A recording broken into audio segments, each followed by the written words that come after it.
What's up YouTube, Dale here from Zephyr Wargames, and today I am bringing you a build that I've wanted to do for a long time, and that is branded Predaplant, or Predaplant branded, depending on which side you want to fall on. Now this has been massively helped and made hugely budget thanks to the reprint of Legendary Duelist Season 3, making Preda Practice a very cheap card. You can get them for about £4 online at Tier 0 Games, and of course the triple-headed Predaplant monster as well. So I've tried to make this as budget as possible. I will try and show you some of the power upgrades you can add to the deck should you want to splash the cash a little bit more. But some of those cards will also be due a reprint in the Mega Tin, so if you're able to hold out until September, you might be able to save yourself a few more pounds along the way as well. With all of that out of the way, if you'd like to see more from this deck, some test hands or combos, smash that like button, get it to above 50 likes in the first 24 hours, and I will bring that for you.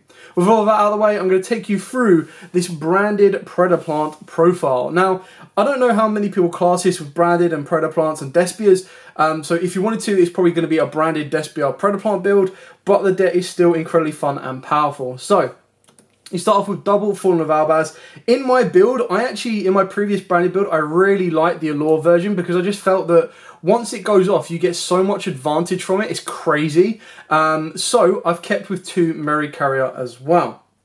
We've then got the 1 Albion, the Shrouded, and then of course for the Despias, we've got 2 Aluba, 2 Tragedy. This is mainly because of the Allure. If you wanted to put in the less so branded opening, because you lose so much hand advantage from it, but more so for Guardian Chimera and of course Pot of Prosperity, then you can probably cut these ratios down a little bit more. The last one we've got is the 1 Adler, and again, because we're not playing Guardian Chimera, it's a little bit different on how you utilize this card, but what we're usually doing is we're either trying to set up the Mirror J during our turn, and then we're going to use Branded in Red to get it back during our opponent's turn and get into use Adler to then kind of go into probably the best Predaplant card in the extra deck, and that is Dracus Depelio, which is made even better with the trap card, and the trap card is absolutely nuts. So we'll get to that when we get into the Predaplant cards themselves. We then we've of course, got triple Branded Fusion. The reason this works so well is there are a couple of cards that synergize and bridge over with the Predaplants that give you additional effects. So what I mean by that is the Baitless is basically a Predaplant version of the Tragedy. So when it's sent to the graveyard via card effect, it will let you search out a Predaplant monster, which is really cool. The one that bridges both of them, which is really nice, is the Stay Sailor. Now what makes this so good is when you use it with Branded Fusion, it will trigger its effect to send a level 6 or lower plant monster from the deck to the graveyard, or the extra deck if you want to. And the reason this is so good is because it can then Foolish Burial the Baitless, and by doing so, what you do is you set yourself up with the ability to kind of play around and get an Albion and a Lubellion on the board, which can be very helpful in order to get into the Dracus Depelio. I've still got the 1 Branded Lost. Now, even if you're going to be searching this out, or the chance of you searching this out is more so you've opened up Branded Fusion or a route to Branded Fusion and you've got your Aluba. But by searching it out, what it does is it gives you instant access to the Merry Carrier or the Albion, but it also gives you access to protect all of your fusion plays. And what we mean by that is when you look at the Predaplant engine, it's got a Predaplant Buffio, which is basically a fusion summon itself from the scale, which is really cool. Then of course you've got the instant fusion, you've also got the Predaprime fusion, plus your Branded in Red, plus your Branded Banishment. So it's really cool to have that protection, even if it's provided later in the turn, so it's not going to be able to help chain off the back of Branded Fusion. It still gives you a lot to play around with, and does give you a decent amount of playability and protection, plus recursion of getting into the Albion as well. We then have the Branded in Red, the Branded Banishment, and the Branded Sword. Now the Sword comes off of the back of the Allure combo, which is basically activate Allure, banish the Merry Carrier, the Merry Carrier searches you out the Albion, Albion effects send Branded Sword, draw a free card to replace it, and then banish the Sword to add the Merry Carrier back to the hand. I just think that's really cool. If you don't want to use this, you can use the Counter Trap, because it will have a better utility if it has to be set. But also if you were to send that off of the Albion as well, you'll get the ability to recycle from the graveyard. The Branded Banishment is going to be a bit better than the Branded in Red, for the pure fact that we're not playing the Chimera or the Guardian Chimera. And what you're actually going to be using it for is the banishment will be better because it will allow you to get into like Dracus de Pelio, and if you put Predap counters on your opponent, you can also work your way up to a triple-headed Predaplant as well, plus Starving Venom. So you've got a lot of targets for that.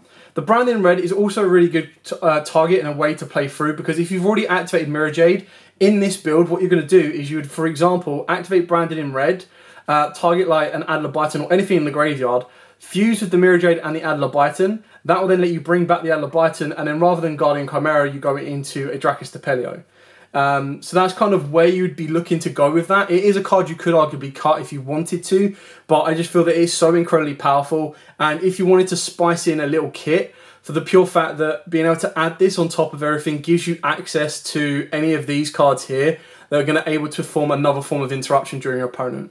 Now, the ideal end board of this like deck itself is it can end with a Branded in Red, a Branded Banishment, plus the Predaplant Trap, plus the Predaplant Fusion spell, plus one if not two Dracus de Pelios and a Mirror Jade.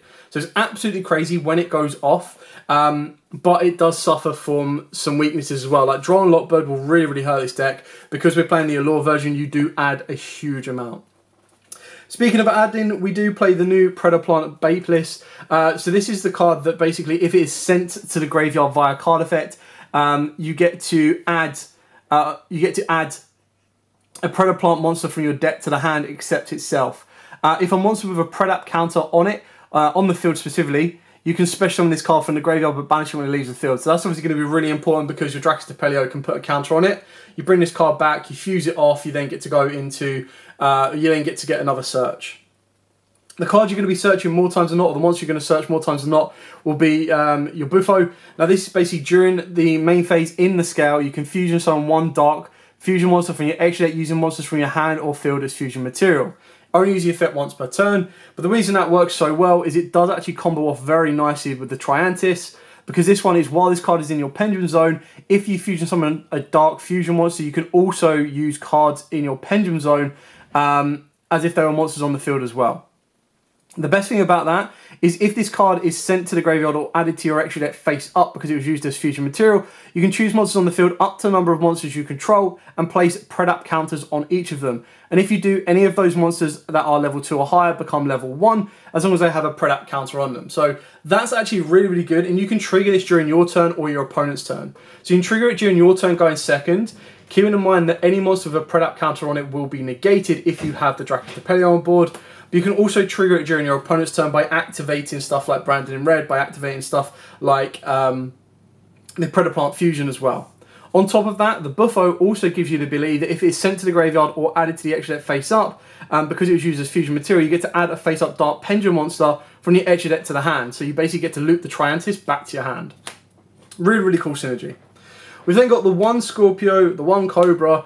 I would arguably say that Cobra's probably a little bit better in this deck than Scorpio is now, for the pure fact that it just needs to be triggered off of a Predaplant card effect. So you've got your Predator Practice, you've also got the ability to trigger it off of, sorry, not off your Predator Practice because it has to come off of a monster specifically, but it will let you trigger off the brand new one. I say brand new, we've had it for a while now.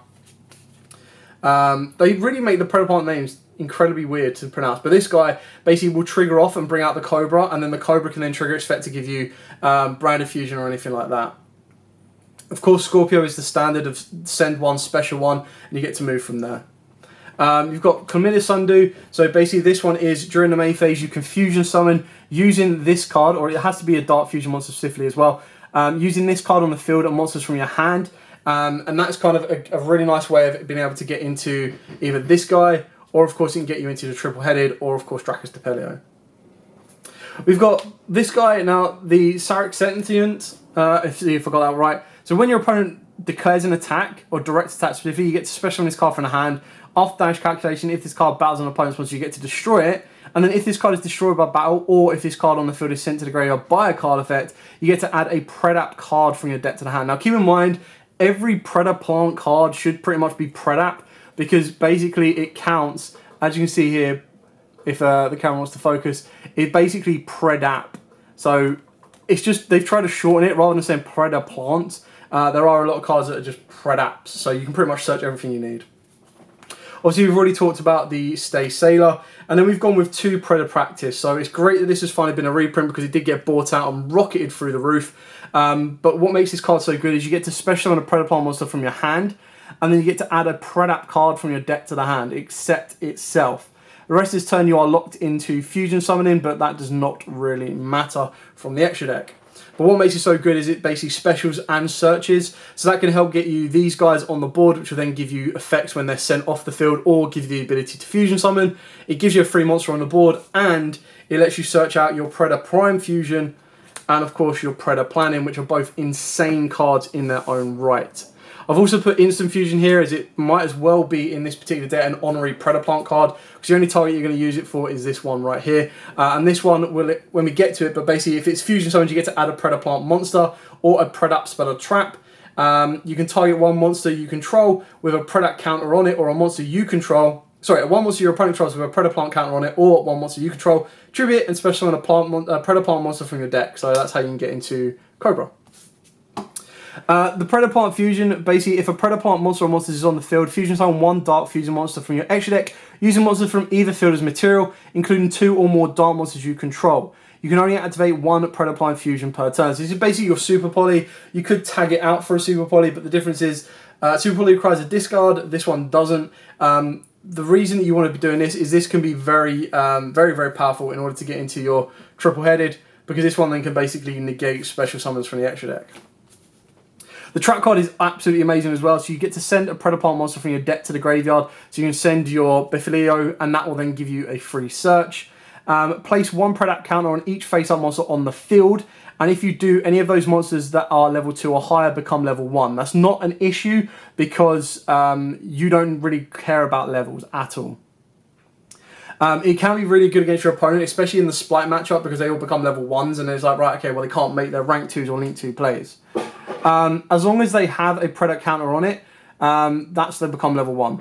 If you fusion summon a Dark monster while this card is in the graveyard, except during a damage state, you get to banish it from the graveyard to target a card on the field and destroy it. So you're constantly going to be special summoning Dark monsters. It's just an additional form of interruption and protection to kind of deal with floodgates, should you need it as well. So that's it for the Predaplants. You can see it's pretty much an even split between 50-50. Moving on to the other cards that just basically hold everything together or give additional advantage. We've got the Edge Imp package, but we've got a very small one of the 2 chains, the 1 Patchwork and the 1 Poly. The 1 Fairy Tale Snow, you can cut this if you want to, because you're probably going to be sending Stay Sailor, but it does give you that ability to send this as an additional card to perform more interruption during your opponent's turn. Triple Lure of Darkness, this is your draw card in place of Prosperity. And then of course Foolish Burial and Call by the Grave. Foolish Burial, you can pretty much send your Tragedy to trigger that. You can send the Merry Carrier if you're going to be able to banish it. Or you can of course send the Baitless, and that will then give you a search. So pretty much your Foolish Burial can give you a Despia monster, or it can give you a Predaplant monster. Before I get onto the extra deck, I'll just show you some of the expensive upgrades you can add. Obviously, Forbidden Droplet is pretty straightforward on that one. I've seen a build using the Fearon engine, and I really like that, because I like the Fearon engine right now. I think it's really cool. The only issue is they don't really, because with the Fearons you're not syncing, you're not linking, you're only going to be fusing. These don't really have synergy with any of your fusion monsters. So the idea is that you bring Lily on the board, you send it, you get your Regulus. The biggest benefit of that is because you're always going to get yourself into the habit of sending the cards on the field, they can dodge Imperms and Veilers and everything like that. The Fusion Destiny package can be really good, and I think I would advise adding it in post Megatin release. The only issue is you do add 2 bricks in the form, of course, of the Destiny Heroes Celestial and Dasher, so it is something to be aware of. You can, of course, add Pot of Prosperity to increase your consistency. So it's like, if you're taking this to a big event and you want to max out everything you can, this is one of the routes that I would advise going for. The last card as well is Branded Opening. Now, I don't think it's as necessary to be a free of in this deck. Like I said, this plus a Scorpio, you're just burning through so many resources. But what it does do is it will give you the ability of having an Aluba plus. Whereas with this one, the normal summon is mainly going to be Aluba. You'll see that sometimes you'll normal summon your Kamilisundu. You'll also normal summon your Scorpio. There are other ways around it, so just keep that in mind. So moving on to the extra deck, trying to keep within the budget theme. Let's start off with the Predaplant monsters. So we've got the one Amanadilis, probably butchered that. Already gone through this one, so if it's Fusion Zones, you get to add a Predaplant monster or a Predap spell and trap from your deck, graveyard, or face-up extra deck to the hand. You can target one monster your opponent controls with a Predap counter on it, or one monster you control. Tribute it to special summon a Predaplant monster from your deck. Only use each effect once per turn. You've then got the triple-headed. So this one is when your opponent special summons a monster from the extra deck, you control this fusion summon card. Quick effect, you get to negate that summon and destroy that monster. The reason it says this fusion summon card is because if this card, if your opponent controls a monster with Predap counters on it, you can special summon this card from the grave in defense. So that's really, really cool to kind of loop it back as a boss monster, because on top of that, it gains attack equal to the original attack, equal to the total original attack of all other monsters on the field with Predaplant counters. So that's where it combos off with the trap really, really nicely. And if you've got this alongside your Dracus Depelio, not only will their effects be negated, but this guy will be an absolute boss to deal with. Double Dracus Depelio, you can play 3 if you want to, but once per turn, quick effect, you can target one face-up monster on the field, place a Predap counter on it, or a Predaplant counter on it. If it's higher than a level 2, it becomes a level 1. As long as it has a Predaplant counter on it, it negates its activated effects. It's not a hard once per turn, or even a soft once per turn, but if you have, sorry, it is a soft once per turn. It's not a hard once per turn, so if you put 2 of these on the board, you get to use the effect twice, which is really cool. And it's another way how you can loop around into more Dracus Depelios. Then, of course, Starving Venom, pretty much just to give you an additional boss monster for the deck. Moving on to the bridge of the Despia monster, you've got your Masquerade. There are times when you'll open up, like, cards that need to get to the graveyard or need to be fused off. So, for example, you might open up the Buffo plus a Predaplant and a Tragedy. So it's like, okay, we'll activate the Buffo, fuse, go into Masquerade. Masquerade is only like £10 to £12 right now. And again, it will become cheaper once the Megatins are reprinted. You could put a Baitless in here, but it is sitting at like £15 to £17, and I thought I kind of wanted to keep all of the cards to be about £10, or in the case of Masquerade, just breaching over, and it will give you a win con in time. For the Albaz fusions, we've got double Mirror Jade, double Albion, one Titaniclad, one Lubellion, and then the one Alba Lunatus. So Alba Lunatus again is like £10 to £12, so I thought it'd be like a no-brainer to add this in here. Titaniclad is actually really good because if you like go next big brain plays, if you send off of Mirror Jade to trigger, you can special summon an Albaz during your opponent's end phase, trigger its effect and go into an Alba Lunatus if your opponent is going that route, or you can still trigger its effect and go into a Mirror Jade. So it's a really, really cool option if you don't need the Branded Fusion, Branded in Red, or Branded Banishment to kind of loop it around that way. The Albion, you'll actually summon one, and then you have the option to send one as well. Again, if you want to upgrade this extra deck, that's where stuff like Dragoon, if you wanted to put the Hex Seal in, but also putting stuff like Guardian Chimera in here as well. I know Guardian Chimera is like £25 to £30, but I still feel that right now, I mean, I would say go and pick them up at £25 to £30 because I think that's a really good buy for a card that will constantly keep getting fusion spells that will make it insane. So, yeah. And that's pretty much it for the main deck and the extra deck. Like I said at the start, if you would like to see any test hands or combos with this video, then smash that like button, let me know in the comments down below. Get it above 50 likes in the first 24 hours and I'll be more than happy to do that for you. Anyway, thank you so much for watching. Don't forget to like, comment, subscribe, share. Till next time, guys, as absolutely always, stay safe and, of course, happy dueling.